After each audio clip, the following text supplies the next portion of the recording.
आप सबको मेरा नमस्कार। दिल्ली में कोरोना के केस बढ़ रहे हैं, मैंने पहले भी बताया था, और लेकिन हमें चिंता करने की, घबराने की इसलिए ज़रूरत नहीं है क्योंकि दिल्ली के अंदर हमने आपके इलाज के लिए सफिशिएंट इंतजाम किया हुआ है। अगर आपके घर में किसी को कोरोना होता है तो हमने इंतजाम किया हुआ है कि उसको अस्पताल में बेड मिलेगा। अगर उसे ऑक्सीजन की ज़रूरत है, हमने इंतजाम किया हुआ है कि उसको ऑक्सीजन मिलेगी। अगर उसे वेंटिलेटर की ज़रूरत है, हमने इंतज़ाम किया हुआ उसे वेंटिलेटर मिलेगा। हमने देखा कि देश में, अपने देश में कुछ शहरों में और दुनिया भर में कई ऐसे बड़े बड़े देश हैं जहां कोरोना बहुत ज़्यादा फैल गया। वहां सबसे बड़ी दिक्कत क्या हुई? कोरोना अगर एक बार ही आ जाए तो फैलता तो है, लेकिन दिक्कत ये हुई कि वहां पे अगर 8,000 पेशेंट थे, 20,000 मान लीजिए पेशेंट थे, तो बेड उनके पास 8,000 ही थे।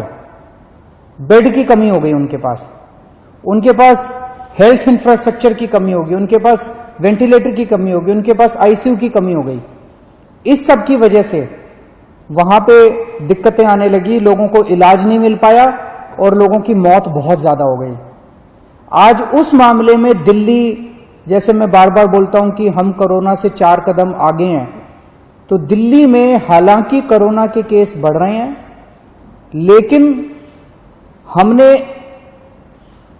इतना इंतजाम किया हुआ है कि अगर आपके घर में कोई बीमार होता है तो उसके लिए बेड का, ऑक्सीजन का, आईसीयू का, सबका इंतजाम किया हुआ है। एक तरफ तो मैं कहता हूं कि हमने आपके लिए इंतजाम किया हुआ है, बेड की कोई कमी नहीं है।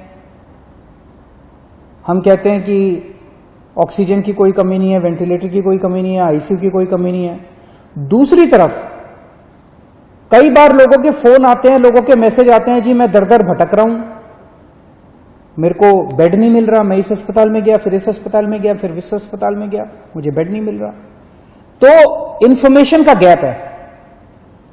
एक तरफ सरकार ने आपके लिए बेड का इंतजाम कर रखा है, जैसे आज की डेट में 6,731 बेड हैं और दिल्ली के अस्पतालों में केवल 2,600 पेशेंट हैं, तो लगभग 4,100 बेड खाली पड़े हैं। 4,100 बेड आज खाली पड़े हैं। लेकिन जब लोग जा रहे हैं तो उन्हें पता नहीं चलता कि मैं किस अस्पताल में जाऊं, मेरे को किस अस्पताल में बेड मिलेगा, मेरे को किस अस्पताल में ऑक्सीजन मिलेगी, मेरे को किस अस्पताल में वेंटिलेटर मिलेगा। लोगों को आइडिया नहीं है। तो ये इंफॉर्मेशन गैप है। इस इंफॉर्मेशन गैप को पूरा करने के लिए हम लोग आज एक ऐप लॉन्च कर रहे हैं। ये ऐप जो है, आप लोग डाउनलोड कर लीजिए इस ऐप को, और ये ऐप आपको ये जानकारी देगा कि दिल्ली के किस अस्पताल में, अगर आपको प्राइवेट में जाना तो इसमें सारे प्राइवेट अस्पतालों की जानकारी भी है, सरकारी अस्पताल में जाना चाहते हैं सरकारी अस्पताल की जानकारी भी है। ये ऐप आपको बताएगा कि दिल्ली के किस अस्पताल में इस वक्त कितने बेड खाली हैं, कितने बेड भरे हुए हैं। और तो ये एक बार ऐप देख लेते हैं ये कैसे काम करता है। अभी आपके सामने ये दिखाएंगे, जैसे जब आप ऐप डाउनलोड करेंगे तो ये ऐप सामने दिखाया उसने कि टोटल बेड कितने थे। फिर उस पर जब आप क्लिक करते हैं तो ये एक अस्पताल की डिटेल आ रही है। एक अस्पताल के आगे कि कितने बेड खाली हैं, कितने टोटल बेड हैं, कितने बेड भरे हुए हैं। जैसे अभी 6,731 बेड टोटल हैं, उसमें से 2,819 भरे हुए हैं और 3,912 खाली हैं। उसके अंदर ये वेंटिलेटर का आ गया, ये सारे किस अस्पताल में कितने वेंटिलेटर। टोटल 302 वेंटिलेटर है दिल्ली में और 210 खाली हैं, 92 वेंटिलेटर्स अभी भरे हुए हैं। तो ये अगर ऐप डाउनलोड करते हैं तो आपको सारी जानकारी मिलती जाएगी। ये ऐप दिन में 2 बार इसको अपडेट करेंगे, सुबह 10 बजे और शाम को 6 बजे ये ऐप अपडेट किया जाएगा, तो आपको लेटेस्ट स्टेटस पता चलता रहेगा। अगर आप इस ऐप को डाउनलोड करना चाहते हैं तो एक तो गूगल प्ले में जाके आप इस ऐप को डाउनलोड कर सकते हैं। गूगल प्ले में डेली कोरोना इस नाम से आप इसको डाउनलोड कर सकते हैं। दूसरा,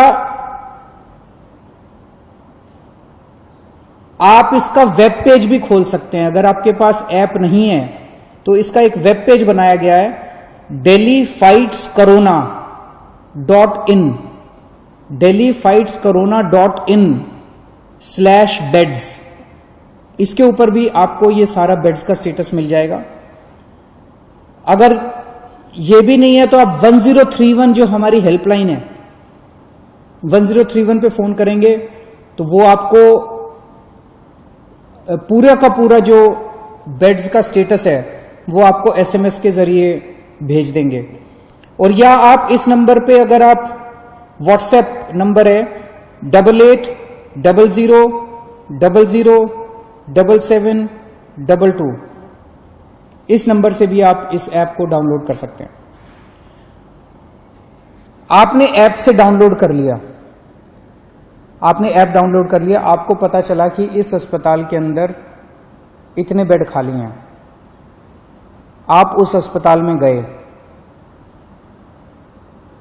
ऐप में लिखा है कि इतने बेड खाली हैं, आप उस अस्पताल में गए, अस्पताल ने आपके जाने के बाद आपको एडमिशन देने से मना कर दिया, फिर आप क्या करेंगे?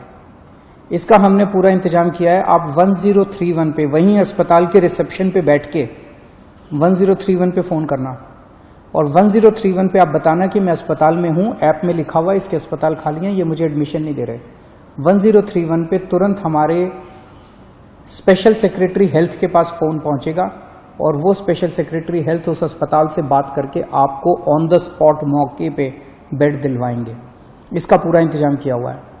लेकिन एक चीज का ख्याल रखना, जैसा मैं बार बार बोल रहा हूं, आज दिल्ली के अंदर 20,000 से ज्यादा केस हो गए, लेकिन केवल 2600 लोगों को अस्पताल में एडमिट होने की जरूरत पड़ी। आज की डेट में भी 6-7 हजार लोग अपने घरों के अंदर इलाज कर रहे हैं, उनको अस्पताल आने की जरूरत नहीं है। अगर सब लोग अस्पतालों में आने लग गए तो अस्पताल भर जाएंगे। ये मैनेजमेंट करना बहुत जरूरी है।